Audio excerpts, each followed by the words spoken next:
Welcome back to Trendnation Talk Show. I am your girl, Phoebe L. Crape, as before, and I am with Felicia Green, and we are here with Dr. Tony Hampton. And I'm so happy to be here with you guys today. Wonderful. And we are excited to hear all about everything medicine and health. My first question for you, Dr. Tony, is why medicine? Why did you decide medicine? Well, I always wanted to help people. I was actually at Lane Tech High School in Chicago. I wanted to be an architect, but standing in front of a board, that was boring, right? Right. So I knew that that wasn't for me, so I decided I wanted to help people. And when I was born in Cook County, and I cut my hand one day. I couldn't believe that I didn't feel pain when they gave me the medicine. So I said, you know what, I want to live in a world where people don't feel pain. So that's what my mom tells me anyway. So that's what got me into medicine. And since then, I've started to specialize in obesity medicine. I'm a family doctor, and I'm all about healing people through nutrition. Now that's an interesting topic, because we see in the world today that obesity runs rampant, especially in children. Yes. So let's kind of start there on how do you treat children and how do you educate families on obesity absolutely. in children? As a family doctor, you take care of the whole family. I do tend to see more adults now as I've gotten, my practice has changed. But let me tell you, obesity and diabetes is the thing that we need to think about for our children, because it's rampant. In fact, I was reading a study literally today that showed that 28% of our teenagers are borderline diabetic. Think about that. Wow. And if that's true, and that's just the whole population in the United States, imagine if you think about communities of color, that number's even higher. And the other sad stat is that borderline diabetics, right, 70% of them become diabetic in their lifetime. So we have to teach how to heal through nutrition, starting with our kids, and then hopefully it'll migrate up to the adults, because ultimately if you get these chronic conditions at a young age, obesity, diabetes, the chances that you'll have to live with those conditions is very high. And those are all going to lead to conditions that ultimately lead to heart attack, stroke, et cetera. So it's really a big deal. That's true. What a great segue into food. So you talked about nutrition being one of the most important things. Yeah. But how do the families afford this nutrition? Because you buy groceries, you have children. Yes. And when some families approach, for myself, I go buy bread and I have to select which one I'm going to select, and sometimes it's based on how much it costs. Yeah. So how do we help families with that? Yeah, it's kind of tricky, because you have to kind of decide what dietary pattern you're going to have. Some people lean towards low carb, some people lean towards low fat. Ultimately, you want to keep it simple. In fact, it's like a kiss. And you're like, what are you talking about, doctor? Keep it safe and simple. So if you keep it simple, in my practice, I am more of a low carb doc. I tend to tell people if you're going to eat an animal, do not put flour, cornmeal, or barbecue sauce on it, because those types of things add sugar and processed food, which you can consider flour and cornmeal processed food. That's all it is. And what's barbecue sauce? Fructose corn syrup. It's just processed. So you don't want to put that on your animals, and you don't want to. That's the first step. The second step, try to eat vegetables that are not as starchy, because what leads to obesity and diabetes is excessive foods that are starchy, carbs, et cetera. So the simple principle is avoid processed foods, cut down on sugar, and those refined grains, going back to the cornmeal and flour. That's what you want to avoid. And that way, if you decide you don't want to do low carb like me, you can do low fat, but you want to eat real food. And pizza, which you can do a vegetarian pizza, but the flour and the and the crust is garbage. So you want to change that to maybe cauliflower rice could be your crust. There's so many other options. Coconut flour, almond flour. You want to move towards those types of foods as opposed to the processed foods. So that's the general tone.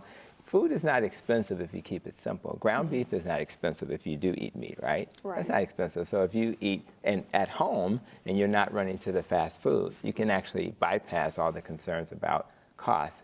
The costs are crazy because we're in a pandemic. But if you're eating at home, you cut the cost down. I mean, just throw something in the oven. If you're in a line at a fast food place, you're going to pay more money. Right. So you want to avoid, and then the cost of being sick.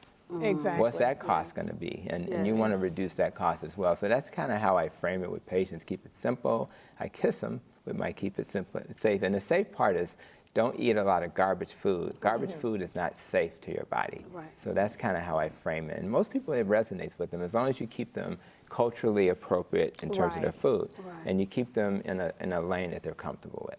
See, and I think that's what a lot of our people have to really realize, that food is so important for that body, your body, because it can change things. Because I think it was probably like 6, 7, probably 10 years ago. I don't want to tell my age, but it was some years ago. I was pronounced, well, the doctor diagnosed me with being a borderline diabetic. And I was like, oh no, I never want to be on medication. I never want to do this. That's right. So because I was semi-healthy back then, I had to do a little bit more research on my end, and I had to eat different. You know, I already was working out. See, I was working out, but still eating bad. So I had to intertwine the two. That's right. So by eating more healthier, and when I went back to the doctor, I was okay. And it is very important, and it's hard telling, especially young people, to let go of the junk food or let go of the process. Oh no, I'm not buying that box of lasagna. That's you know, it's just hard to Yes, get choices. Nobody wants to be sick. Nobody wants to become a pincushion, because when you're a diabetic, you essentially become a pincushion, right? Exactly. Nobody wants to have to, you know, take medicines like insulin and then have to micromanage everything they eat. They're afraid, my sugar's too low, is it too high? But if you change your diet, you can fix that, and you can't out-exercise a bad diet. It's impossible. Exactly. So what I tell people is diabetes is a dietary disease. So if you eat the right, so this is the world we live in. We live in a world where we manage disease with medicine, and we do surgeries and procedures. And then we tell people, we're going to put you on insulin. We have to continuously eat so that your sugar won't go too low. Right. So what you do is you flip that paradigm and say, okay, how about if we eat the right foods and we reduce the dose of your insulin? And I've had patients get off of insulin in a month or two and have been on it for 10 years or longer, because they did know that the foods that they were told to eat. And I'll be honest, I'll give you one that will shock everybody: oatmeal. Oatmeal is a healthy food as a general term, but if you're diabetic, it's 28 carbs. And if you divide that 28 by 4, you have 7 teaspoons of sugar. So I'm not suggesting anybody watching this never eat oatmeal. I'm suggesting you need to know you just consumed 7 teaspoons of sugar. So you need to think about that when you're making those. Now, if you eat, you know, eggs and bacon, ironically, there's 0 carbs, because there's no, so you have to start to learn, well, maybe instead of use oatmeal, I'll use cauliflower rice instead. Because cauliflower rice has 4 carbs, which is 1 teaspoon of sugar.